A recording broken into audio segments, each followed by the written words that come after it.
उज्यालो 90 नेटवर्कको कार्यक्रम श्रुति सम्वेकबाट अच्युत घिमिरेको नमस्कार।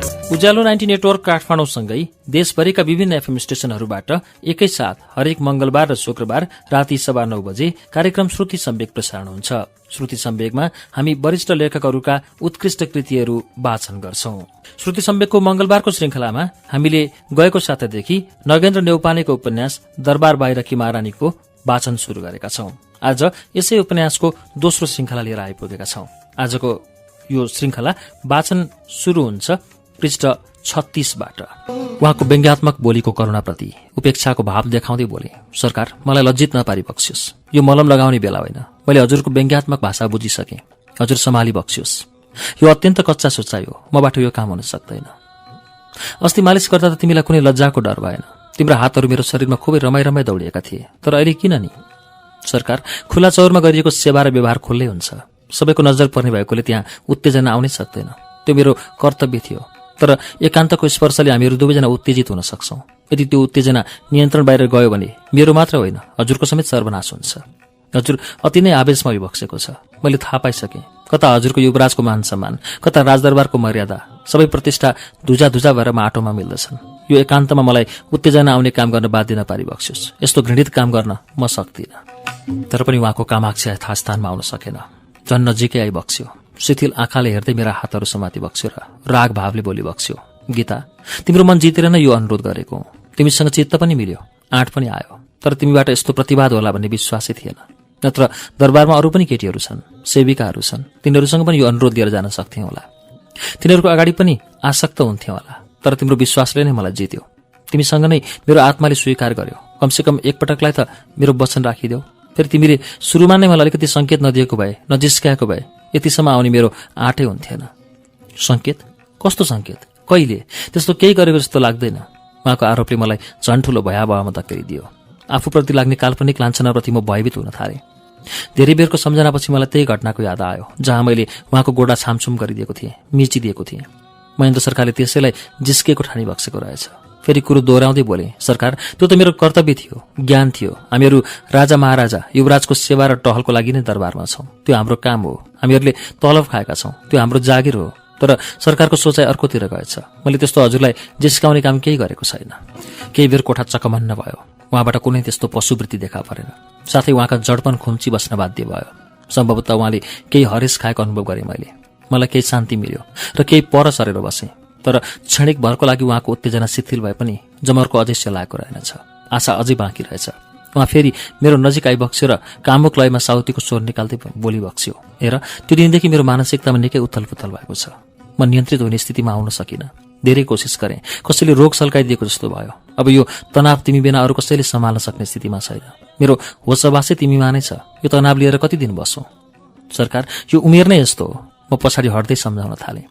सुसुप्त बसेका काम वासना यही बेलामा खलबलिन खोज्छ। यो बेलामा आफू निर्लज्ज भएको आफैलाई थाहा हुँदैन।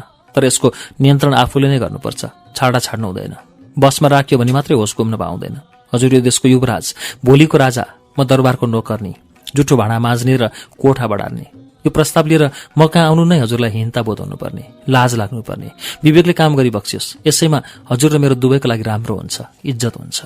मेरो आदर्शवादी बनाइले केही बेर टोलाएर केही सोचेको जस्तो गरे पनि उहाँको उम्लेको बास्ना सेलाउन सकेन। केही बेर थामिएर बसेको जस्तो लागेको थियो। तर बटारिन थालिहाल्यो। उहाँ आफ्नो पहिलेदेखिको उद्दण्ड स्वभाव देखाउँदै मेरो नजिकै आइबक्स्यो। आतंकको अगाडि मेरो के नै शक्ति थियो र? कि रुनु कि समर्पण? तर मैले सुरुमा रुवाईलाई अघि सारेँ, साथै विद्रोह पनि देखाउन थालेँ। करुणा र धम्काई एकैसाथ हुन गए। सरकार, आफूभन्दा निम्न स्तरको व्यक्तिसँग सम्बन्ध राख्दा इज्जतको पनि विचार पुर्याउनुपर्छ। म त खल्ली बल्लै गर्दै डाको छोडेर रुन पनि सक्छु। हारगुहार गरेर झ्यालडोका खोल्न पनि सक्छु। यो कुरा बुबा मुवाले थाहा पाइबक्स्यो भने के भनी बक्सेला? अझ नोकर चाकर इष्टमित्रले के सोच्लान्? हजुर भोलि कसरी मुख देखाएर बाहिर निक्ली बक्सिन्छ? तर खल्ली बल्ली गर्दै हल्ला गर्ने मेरो ताकत के आउँथ्यो र? हारगुहार गर्दै के चिच्याउँथ्यो र? महेन्द्र सरकारलाई पनि इज्जतको डर रहेछ। एकातिर त्यो छेपको वातावरण, अर्कोतिर घृणा। महेन्द्र सरकारको मानसिकता नराम्रोसँग थच्चिन कर लाग्यो। सायद उहाँलाई अपमानले थर्काएको थियो होला, साथै इज्जतले पनि। अघिसम्मका उहाँका विनाशका दाँतहरू शान्त देखिए। उग्र स्वभाव गलेको जस्तो लाग्यो। उहाँ नजिकैको कुर्सीमा थचक्क बसिबक्स्यो र पुलुकको मतिर हेरिबक्स्यो। उहाँको अनुहार पहेँलो थियो भने आँखी भौमा ओझेलपन। उहाँ कुर्सीमा थचक्क बसेको देख्दा मलाई लागेको थियो उहाँबाट धम्कीपूर्ण आवेश आउन सक्छ। नराम्रा वचनहरू मैले सुन्नुपर्छ। तर उहाँमा यस्तो नीच स्वभाव देखिएन। कुनै क्रोधको सामना गर्नु परेन। मेरो साहस बढ्दै गयो। कोठाभित्रको चकमन्नतालाई चिर्दै फेरि बोले, सरकार, हजुर राजाको छोरो, त्यो दिन अवश्य आउँछ। हजुरको मनोकांक्षाहरू सबै पूरा हुन्छन्। साधारण जनताको छोराछोरीको त यस्ता कामना पूरा भएको छ। संसार चलेको छ भने हजुर त राजदरबारी या। हजुरलाई के नपुग्दो छ र म जस्तै नोकर्नी, त्यसमा पनि बढी उमेरकीसँग रमाइलो गर्न चाहिबक्सेको। इज्जत तपाईँकै जान्छ। यस्तो प्रस्ताव आइन्दा म कहाँ आयो भने मलाई सही हुने छैन। आफ्नो इज्जत, आफ्नो मान आफैले राख्यो भने मात्र अर्काले आँखा लगाउने बाटो पाउँदैन। केही बेरसम्म उहाँले मेरो कुरा घोसे मुन्टो लगाएर सुनिबक्स्यो र फुत्त अर्को ढोकाबाट बाहिर गइबक्स्यो। म पनि आफ्नो कोठातिर आएँ। वर्षा ऋतुको त्यो भ्याकुताको ट्यार ट्यार आवाज, बादलको बेला बेलाको गड्याङगुडुङ सन्तास अनि झरीले बोट बिरुवामा बत्ताएको अत्यास लाग्दो वातावरण। नेपालमा मनसुन सुरु भइसकेको थियो। पानी नपरेको रातै हुन्थेन। साँझ परेपछि छरछिमेका चकमन्न भइहाल्थ्यो। मान्छेको चहलपहल हुँदै हुन्थेन। त्यो दिन म पनि सुत्ने तर्खरमा थिएँ, तर मेरा रातहरू सहज थिएनन्। ओछ्यानमा पल्टिहाले पनि निद्राको सट्टा गहिरो भावुकताले लखेटेको हुन्थ्यो। म विवेक गुमाएकी जस्तै हुन्थेँ। मलाई तर्कना गर्ने र पक्ष विपक्षको विक्षिप्तताले आक्रान्त गरेका थिए। मलाई मेरो काली लाग्दो भविष्यको चिन्ता थियो। अझ दिउँसो महेन्द्र सरकारको सानो छायाले पनि त्यो रातभरि उराट लाग्दो बनाइदिएको थियो। मलाई बारम्बार त्यही पुरानो प्रश्नका मुकाबला गर्नुपर्थ्यो। त्यही पुरानो घाउ उप्केर आउँथ्यो। अबका दिनहरूमा कसरी समन्वय ल्याउने? मेरो तकदीर यात्राले मलाई कहाँसम्म लैजान्छ? म ओछ्यान मिलाएर खाटमा के पल्टेको मात्र थिएँ। बाहिर कसैले मेरो ढोकामा ढकढक गरेर सानो सङ्केत दियो, तर मैले तत्काल ढोका खोल्ने आँट गरिनँ। को आएको होला? वर्षायामको मुसलधारे झरी अनि निष्पट्ट अन्धकार बीच। यति राति यस्तो अन्धकारमा को होला? मेरो सोचाइ गहिरो बन्दै गयो। एक कुमारी दिदी होलिन् र? होइन, किन आउँथिन् यति राति यस्तो भियलमा? प्याउली पनि पक्कै होइन। आज मामाको घर जान्छु भनेर दिउँसै छुट्टी लिएर गएकी थिए। आज उतैको बास छ। को होला त्यति बेला? म सोच्दै थिएँ। फेरि मन्द गतिले बज्यो ढकढक ढकढक। अब नहेरी भएन। म सुस्तरी ढोकातिर गएँ र बिस्तारै ढोका खोलेँ। एउटा हातमा पानी तर्किँदै गरेको छाता, अर्को हातमा पिलपिले उज्यालो लिएको एउटा पुरुष आकृति मेरो अगाडि ठेङ्ग उभिएको देखेँ। मलाई देख्नासाथ त्यो आकृतिले एउटा निर्लप्त हाँसो फिस्स मतिर फ्याँक्यो र गाह्रो मान्दै अलिकति अगाडि बढ्यो। केही बेरपछि मेरा आँखाहरू प्रष्ट भए। त्यो आकृति महेन्द्र सरकारको थियो। म झस्सङ्ग भएँ। यति राति किन सरकार? के काम पर्यो? मैले सुरुमै हडबडाउँदै सोधेँ। तर मेरो प्रश्न सहज भएर पनि त्यस बेलाको परिवेशमा उहाँको चेतना शून्य दिमागबाट उत्तर सहजसँग आउन सकेन। सम्भवतः उहाँको आँट अझै तिखारिएको नहुन सक्छ। मेरो उत्तर नदी भिजेको कपाललाई हातले यताउति मिलाइसकेपछि एकै क्षणको लागि टाउको बिस्तारै हल्लाइबक्स्यो। हुन त म दिउँसो नै एउटा गुप्त प्रेरणाबाट आन्दोलित थिएँ। मलाई नयाँ शक्तिको आवश्यकता महसुस भएको थियो। महेन्द्र सरकारले मलाई एउटा धमिलो चेतावनी दिइबक्सेको थियो। उहाँ मेरो कोठामा आउने सङ्केत थियो। तर त्यो मुसलधारे पानी, निष्पट्ट अन्धकार रात, त्यस्तो हत्ते गरेर पानीमा भिज्दै आइबक्सेला भन्ने सपनामा पनि सोचेकी थिइनँ। अझ त्यति बेला नै मेरा क्रोधित आँखाबाट मेरो तिरस्कार बुझ्नु पर्थ्यो। मलाई त्यति बेलाको प्रयास नै मन परेको थिएन। पछि म यसो एकान्तमा सम्झने गर्छु। त्यो अवस्थामा पुरुषहरू न क्रोधको भाषा बुझ्न सक्दा रहेछन्, न चुनौतीको। उनीहरूको मति भ्रष्ट भइसकेको हुँदो रहेछ। सरकार, एउटा सुसारेको कोठामा युवराज जस्तो व्यक्तिको उपस्थिति पटक्कै मिल्दो छैन। अरूले देखे भने के भन्लान्? हजुर अहिले फर्किबक्सियोस्। अझ यति राति। मैले पल्याक पुलक हेर्दै विनित स्वरमा उहाँलाई आदेश गरेँ, हिँडिहाली बक्सियोस्। तर उहाँको मुखमण्डलमा न पश्चातापको कुनै झल्को आयो, न कसुरको कुनै ग्लानी। बरु मलाई बिस्तारै घचेटेर कोठाभित्र पसिबक्स्यो। उहाँको श्वास र आँखाको नजरले पहिले नै कामुकताको तेजलाई केन्द्रित गरेको थियो। फेरि अहिले मलाई नै घचेटेर मेरो कोठामा बलजफ्ती पस्नुमा मैले जघन्य मुकाबिलाको सङ्केत पाएँ। मैले निकै होसियार हुँदै उहाँतिर पुनः पुलुक्क फैरेँ। उहाँको कामवती चेहरा र कामाक्षा मत्तर हुने सङ्केत थिएन। कोठाभित्र पसिसकेपछि केही बेर कोठाको बीच खण्डमा उभिएर कौतूहलपूर्ण आँखाहरू डुलाइसकेपछि मेरो नजिकै आएर सुस्तरी बोलिबक्स्यो, तिमीमा किन हटाउन सकेन? तिमीलाई कति सङ्केत दिइसके? नारी भएर नारीको लक्षण देखाउन सक्ने एउटा कौशल हो, क्षमता हो। तिमी नारी बन्ने कोसिस गर। आफूसँग भएको नारीत्व बाहिर निकाल्न त्यति गाह्रो हुनु नपर्ने। सरकार, यसलाई कसरी नारीत्व बनाऊ? हजुरलाई कसरी यसको लक्षण देखाउँ? लुकी लुकी, भागी भागी कसरी नारीत्वको प्रादुर्भाव हुन सक्ने रहेछ र? नारीत्व देख्न र त्यसको अनुभव गर्न पुरुष भएर आउनुपर्छ। हजुरको यसमा अझै उमेर भएको छैन। यो उमेरको नारीत्वको स्वादले क्षणभरको मिठास पाउन सके पनि त्यसले ठूलो पहाड भिराएर पठाइदिन्छ। लिउँ कि छाडौँ? यसले मलाई समेत अप्ठ्यारोमा पार्छ। उमेरको कुरा उठ्नासाथ महेन्द्र सरकारको मुखाकृति नराम्रोसँग बिग्रियो। आफूलाई पूर्ण वयस्क ठान्दै नारीत्वको स्वाद दिन तन्तव्यार व्यक्तिलाई उमेरको तगारो लागेपछि हीनताबोध अवश्य भयो। त्यति मात्र नभई शारीरिक र मानसिक परिवर्तनसँग आउने कौतूहलले पनि नियन्त्रण बाहिर लगेको हुन सक्छ। मेरो वाक्यलाई बीचैमा रोकेर आफ्नो सर्टको टाँक फुकाल्दै मेरो नजिक आइबक्स्यो र आवेगपूर्ण बोलीमा बोलिबक्स्यो, उमेर नभएको भए म यहाँ किन आउँथेँ? यो उमेर भनिरहँदा तिमीले तिरस्कारको बहाना अगाडि सारेको जस्तो लाग्छ। उमेरले नै चाहनाको खोजी गर्ने भए त म यहाँ आएँ। उमेरपछि चाहना स्वतः देखा पर्ने वस्तुहरू हुन्। उहाँको बोली सुनेपछि मैले बिस्तारै आँखा झुकाएँ। वास्तवमा उमेर र चाहनाहरू एक आपसमा ठेलिँदै आउने तत्त्वहरू हुन्। तिनका चेष्टा नै अनुरागमा बदलिसकेको हुन्छ। तर कोही व्यक्तिले त्यसलाई हदभन्दा बाहिर टाउको उठाउन दिएको हुँदैन भने कसैले यसलाई नियन्त्रण गर्न सक्छ। महेन्द्र सरकारले यसलाई नियन्त्रणमा लिन सकिरहेको छैन। मैले टाउको झुकाउँदै भुइँतिर हेरी बोले, तर पनि सरकार, हजुरलाई म नारीत्व देखाउने लायकको छैन। कहाँ हजुर देशको युवराज, भोलिको राजा, म कहाँ कि दरबारकी नोकर्नी, हजुरको भाँडा बर्तन, लुगा कपडा सफा गर्ने। मलाई त हजुरलाई देख्दा लाज लागिरहेको छ, दकस लागिरहेको छ। मेरा करुणामय शब्दहरूले पनि महेन्द्र सरकारको कामाक्ष व्यक्तित्वलाई झार्न सकेन। उहाँ हद हुँदै अगाडि बढी बक्स्यो र खाटमा बसिबक्स्यो। दकस र डर मान्नुपर्ने कुनै कुरै छैन। दकस र डर त्यसलाई हुन्छ जसको आत्मशक्ति कमजोर छ र जसले अपराध गरेको छ। आखिर हामीहरूले त्यस्तो जानै जाने अपराध किन गर्न लागेका छौँ र? यो त सर्वमान्य परिधिभित्रकै सामान्य चलन हो। यहाँ मानव जातिले आफ्नो अस्तित्व खोजिरहेको हुन्छ। यसबाट एक आपसमा आफ्ना आफ्ना अभिलाषा पूरा गरिन्छन्। स्वादको अनुभूति पनि यो संसारकै रीत हो। त्यसैले तिमीले पनि आफ्नो उत्साहलाई परिमार्जित गर्न सङ्कोच मान्नु पर्दैन। यसबाट हामीहरू दुवैको मनोकामना पूरा हुन्छन्। दुवैलाई नयाँ अनुभव हुन्छ। अझ देशको युवराजको पूरै शरीर तिम्रो कोठामा उभिएको बेला तिमीमा गौरवको वर्षा हुनुपर्ने, आनन्द लाग्नुपर्ने, कमण्डले फुल्नुपर्ने, यसको स्वाद लिने कोसिस गर। उहाँका शब्दहरू निकै गहकिला थिए। उहाँको आकृति उज्यालो थियो, तर मेरो ओठ तालु सुक्दै गयो। म के गरौँ कसो गरौँ मैले केही सोच्नै सकिनँ। मेरो शरीरको नसा नसाबाट पसिना छुट्न थाल्यो। म 2-3 पाइला बिस्तारै अगाडि बढेर सुकेको घाँटी भिजाउन भान्सातिर गएँ। रुखको स्वरमा बोले, मेरो कुनै मनोकामना नै छैन। मलाई नयाँ अनुभव पनि चाहिएको छैन। म कुनै स्वाद दिन चाहन्न। पानी पिउन मात्र लागेको थिएँ। महेन्द्र सरकार पनि मलाई पछ्याउँदै त्यहीँ देखा परिबक्स्यो। कतिसम्मको निर्लज्जता, कतिसम्मको लिप्त। सुरुमा मलाई जति जति दकस र निर्यताले समातेको थियो, तर अहिले महेन्द्र सरकारको पाइलै पछि पछ्याउने साहस। मैले बुझेँ कि महिला वर्गले आफ्नो जवानीको प्रवाहलाई जतिसुकै संरक्षण र सुरक्षित राख्न खोजे पनि बासनाको आँखा लागेको छ भने त्यहाँ जीवन भत्ताभङ्ग हुन केही न्यू चाहिँदैन। आफ्नै अगाडि आफ्नो विनाशको दृश्य देख्न थालेँ। त्यसैले मैले डराइ सोधेँ, मलाई पछि केही अप्ठ्यारो त पर्दैन? मेरो यो सोधाइले उहाँको साहस झन् हत्तै बढ्यो। हुन त मेरो सोधाइ आतंकबाट बस्न गरिएको एउटा याचना थियो, तर उहाँले यसलाई सहमतिको रूपमा देखिबक्सेछ। एकाएक बढेको उत्साह भएर होला उहाँको अनुहारमा तेजिलो प्रतिबिम्ब चम्कियो भने ओठहरू रसिला भए। अप्ठ्यारो? के को अप्ठ्यारो? तिमीलाई अप्ठ्यारो पर्ने काम म गरौँला र?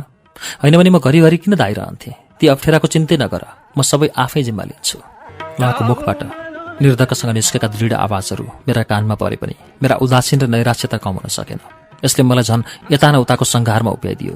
रोहौँ, कराउँ वा भागौँ वा समर्पण गरौँ, मबाट धेरै बेर कुनै जवाफ आउन सकेन। कोठा निस्तब्धता र चकमन्न भयो। एउटी अबला नारी, त्यसमाथि उनैको नुनमा त्यहाँसम्म आए कि के म बाँच्न सकोली? मलाई मेरै प्रश्नले रिङ्गटा लाग्न थाल्यो। हातगोडा कमजोर भए, आँखा तिरमिराए। खाटको छेउमा टुसुक्क बसे। महेन्द्र सरकारतिर पुलुक्कै हेरेँ। उहाँको अनुहार कामुकताले रातो भएर बलिरहेको थियो भने श्वासमा कौतूहल।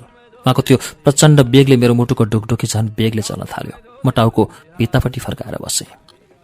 मेरो अत्तालिएको परिस्थितिमा उहाँको निमेषभर पछुतोको अनुभव भएर होला मेरो नजिकै आइबक्स्यो र चित्त शान्तिको आज्ञाकारी बन्न खोजिबक्स्यो। त्यो कुरामा तिमीले धन्दै मान्नु पर्दैन। सबै जिम्मा मैले नै लिने भएपछि देशको युवराजको कतिको क्षमता हुन्छ भने तिमीलाई थाहै छ। झन् मेरो सम्बन्धले तिमी कहाँसम्म पुग्छौ तिमीलाई यसको ज्ञान छ? मलाई थाहा थियो जन्मजातको रगत महेन्द्र सरकारका नसामा बगेको छ। त्यो रगतमा मिसिएको काम वासनाको क्रूरताले न त इज्जतको परिधिमा बस्न रोजाउँछ, न त त्यसले बिन्ती भावको मूल्य नै चिनेको छ। मैले फेरि निरीह भाषामा आफ्नो उकुस मुकुस बाहिर ल्याएँ। सरकार, सबै लोग्ने मानिसहरू यस्तो बेलामा यस्तै भाषा बोल्छन्। सर्वस्व नै त्याग गरिदिन्छु भन्छन्। तिम्रो लागि चन्द्रमा टिप्छु भन्छन्। यति बेला पुरुषको नजरमा न वर्तमान हुन्छ न भविष्य। उनीहरूको आँखा केवल नारीको जवानीमा गढेको हुन्छ। अन्धो चेतनाले सबै शक्ति खिचेकोले सोच्ने क्षमता हुँदैन। त्यसैले त्यस्तो बेलाको प्रतिज्ञालाई कसरी विश्वास गरौँ? मलाई यो संस्कारको कवचमा नपारिबक्स्योस्। म यसमा समर्थ छैन। मैले धेरै कुराहरू एकैपल्टमा भने। यति विघ्न भविष्य देखाइसकेपछि पनि उहाँको अनुहारमा अफसोसको कुनै गन्ध आउनु त कता हो कता। एउटा सानो सहानुभूतिसम्म चुइन सकेन। त्यति बेला उहाँको तनमन दुवै विक्षिप्त थिए। उहाँको चेतना मेरै जवानीको प्यासमा गढेका थिए भने श्वास मसँग नै समायोजन हुन खोजिरहेको थियो। उहाँका आँखाहरू कोमल थिए। त्यति बेला बाहिर कोही मान्छेहरू गफ गरेको सुनियो। 2 जना लोग्ने मान्छेहरू आइमाई कुरा गर्दै हिँडिरहेका थिए। पानीको बेगलाई जित्ने उनीहरूको हल्ला चर्को थियो। को हुन् तिनीहरू? एक्कासी महेन्द्र सरकारको दबेको स्वर फुत्त बाहिर आयो।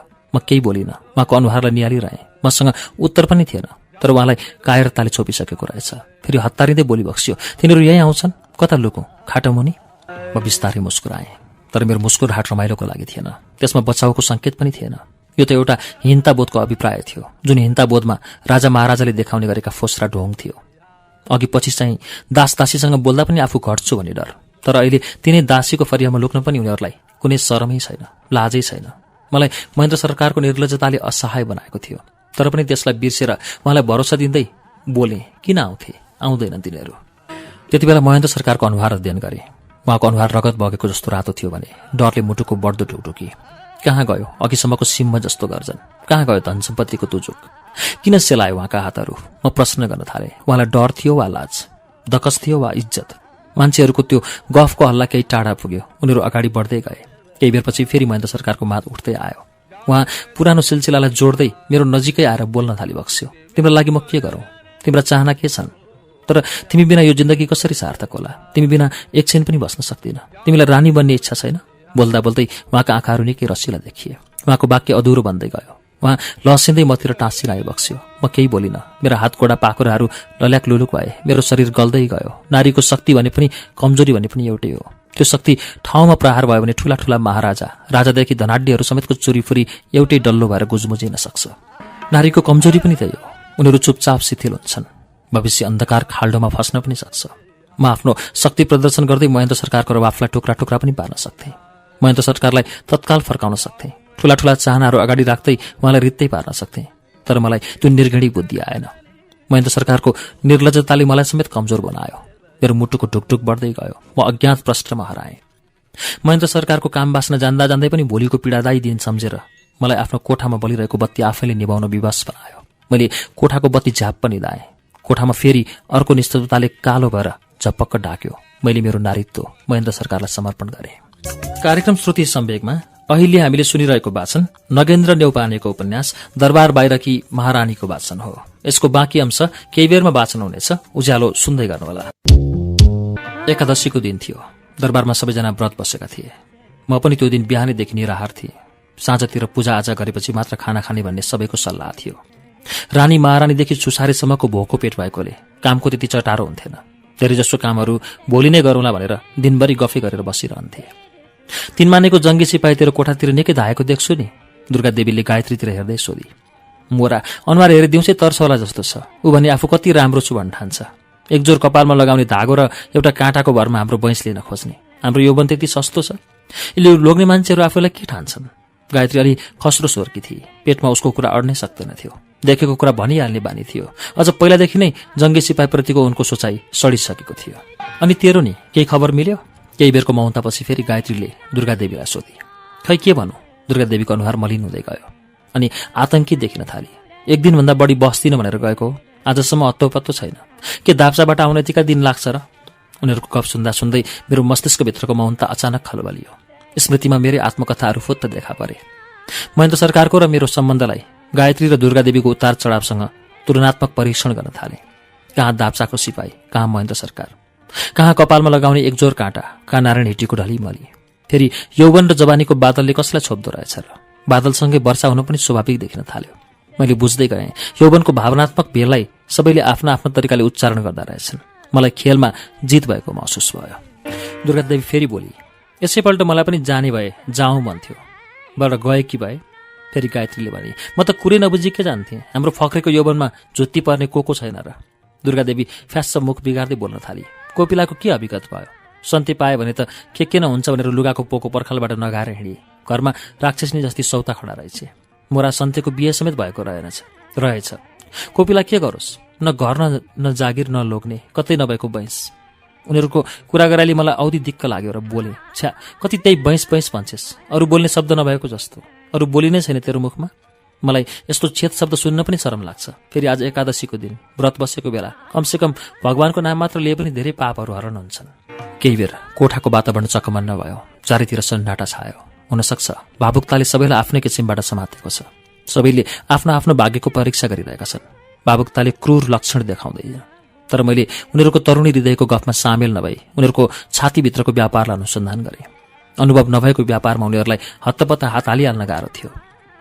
हुन त बिहानैदेखि मेरा शारीरिक अङ्ग प्रत्यङ्गहरू गलिसकेका थिए। मैले आफूलाई बलजफ्ती अधीनमा लिएको थिएँ। तर अहिले मेरो टाउको चरम गरुङ्गो हुँदै आयो। आँखाहरू धमिला बन्दै गए। खप्नै नसक्ने भयो। पिच्च मुखभरिको पानी दुईपल्ट फ्याँकेँ। अझ केही भएन। बसेको ठाउँबाट गरुङ्गो भएर उठेर अर्कोतिर गएँ। तर म गलिसकेकी रहेछु। सुरुमा तीव्र रूपमा नियन्त्रण गर्न खोजे पनि एक्कासी मेरो मुखबाट वात्त बान्ता आयो। 2-3 पल्ट वाक्क गरेपछि घप्लक्क डलेछु। लौ न गीतालाई के भयो, यस्तो गरी गरी किन व्रत बस्नु परेको भन्दै आइमाईहरू घच्याकुत्रुक गरेकोसम्म सुनेको थिएँ। त्यसपछि होसै भएन। हेर्दा हेर्दै म 4 सौदा मैला ड्याङ्ग लडेँ। उनीहरूले मलाई भित्र कोठामा लगेर सुताएछन्, पङ्खाले अम्केछन्, लगाएका लुगाहरू खुक्कुलो बनाइदिएछन्। त्यो आकस्मिक घटना थियो। केही बेर अघिसम्म हृष्टपुष्ट मैला एक्कासी ढल्दा सबैको अनुहारमा सन्तास देखिनु स्वाभाविक थियो। उनीहरूले धेरै बेर नै मलाई कुरेर बसेछन्, तर वैद्य कविराजको आवश्यकता कोहीबाट पनि उठेनछ। एक्कासी मेरो लक्षणप्रति उनीहरूको रहस्य गहिरो हुँदै गएछ। म ढलेको कुरा एकाएक हुरीले धुलो उडाए जस्तो चारैतिर ठोक्किन पुगेछ। केही बेरपछि मेरो होस खुल्यो। मैले आँखाको नानी बिस्तारै दायाँबाट बायाँ घुमाएँ।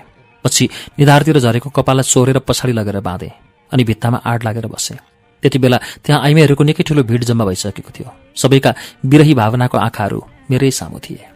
उजेली दिदी मेरो नजिकै आइन् र निधारतिर हात राख्दै सोधिन्, अहिले कस्तो छ गीता? म केही बोलिनँ। एकहोरो भुइँतिर हेरेर झोक्रिरहेँ। मलाई चक्करले अझै छडेको थिएन। म निकै कमजोर थिएँ, तर कोठामा एक्कासी खुदखुद हाँसोको तिखो स्वर चारैतिर सुनिन थाल्यो। दोहोरो आवाज अनौठो भएर खुत्किन थाल्यो। खासखुस कानेखुसी सुनिन थाल्यो। म दङ्ग परेँ।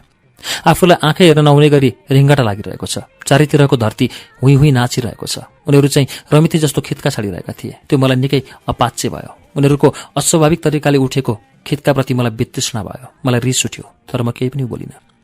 मेरो चेतनाको व्रतको कारणले नै मेरा आँखा तिर्मिराएको अनुभव गर्न थाल्यो।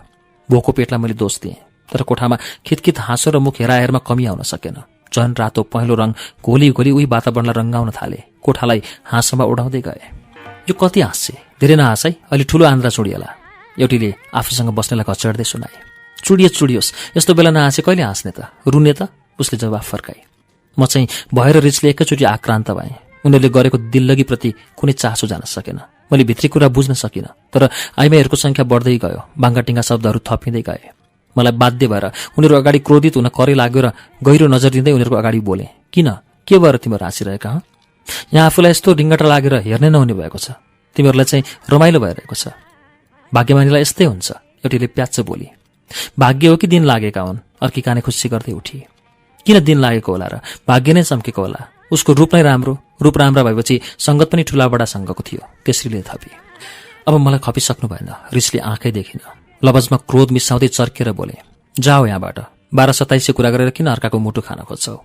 मैले तिमीहरूको के बिगार गरेको छु र? कमसेकम यस्तो बेलामा चुप लागेर बसे त मलाई रिङ्गटा लाग्न कम हुन्थ्यो कि? मैले गहिरो आक्रोश उनीहरूप्रति व्यक्त गरेँ पनि।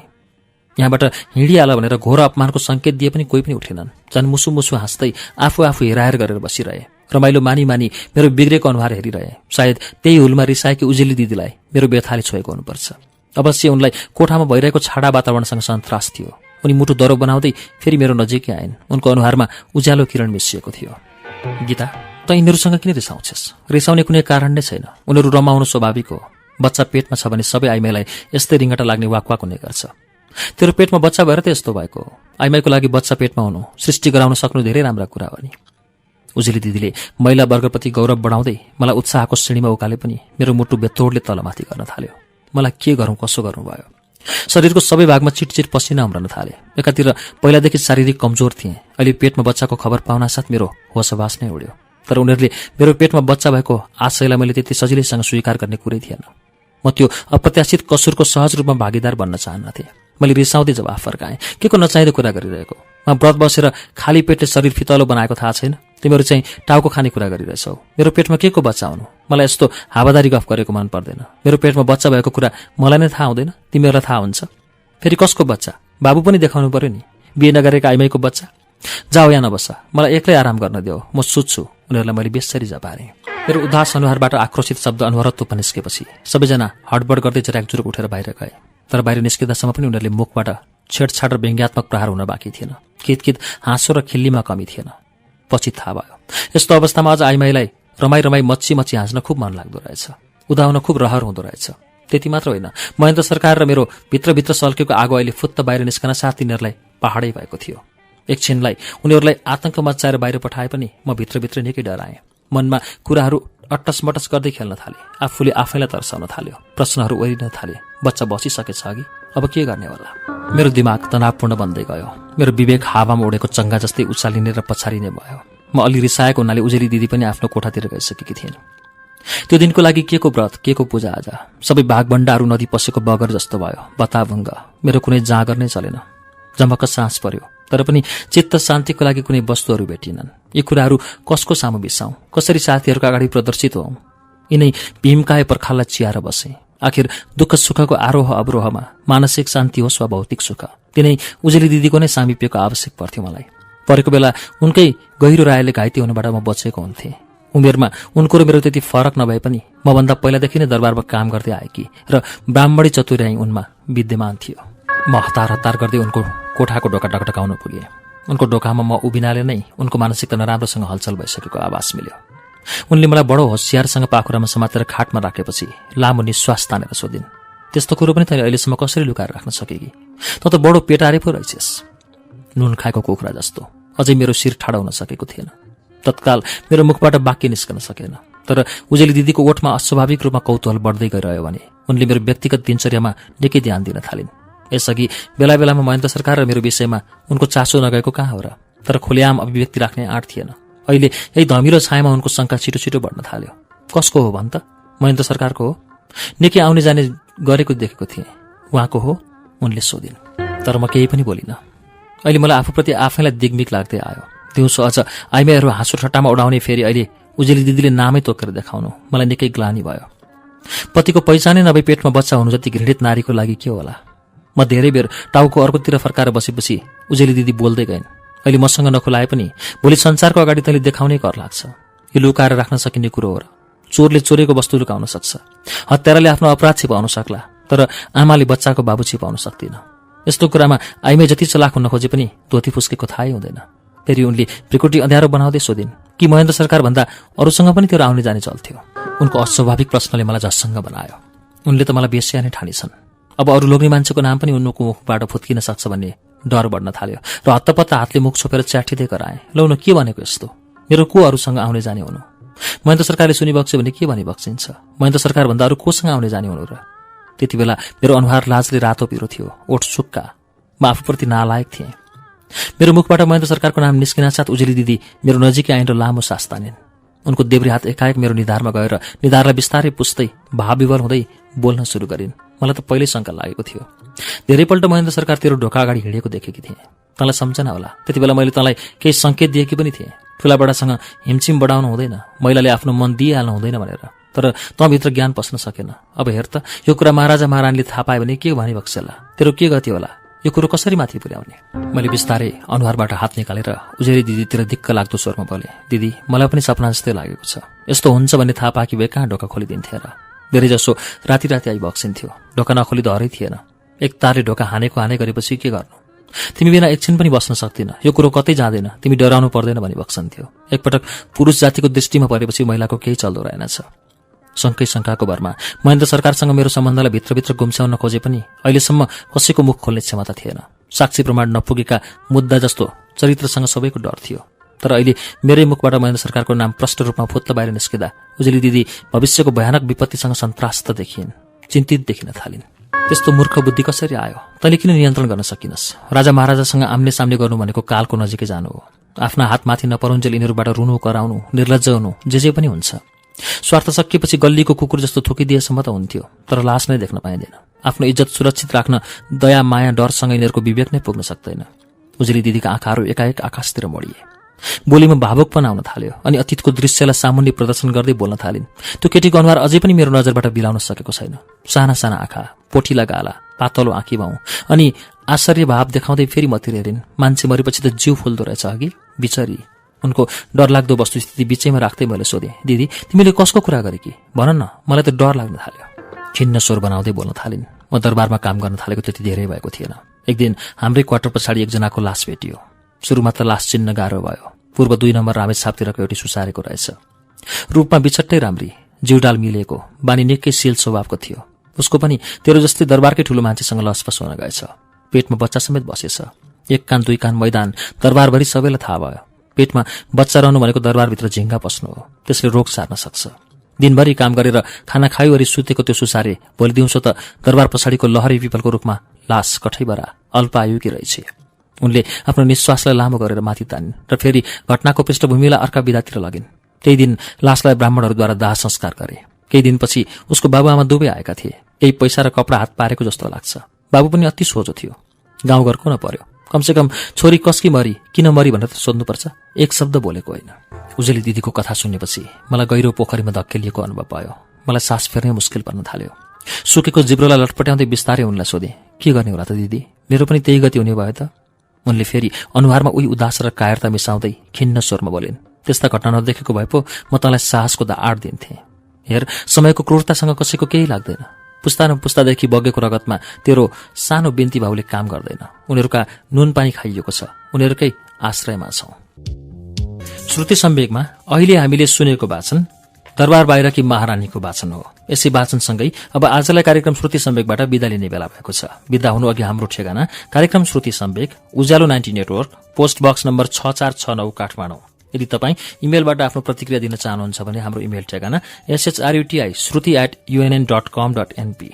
हवस् त, अर्को साता दरबार बाहिरकी महारानीको तेस्रो श्रृंखला लिएर आउनेछौं। त्यसअघि शुक्रबारको श्रृंखलामा देशले हारेको युद्धको अन्तिम श्रृंखला वाचन हुनेछ। आजका लागि प्राविधिक साथी दिनेश निरौला र म अच्युत घिमिरे बिदा चाहन्छौ। शुभरात्रि। Subscribe now and press the bell icon. Never miss an update.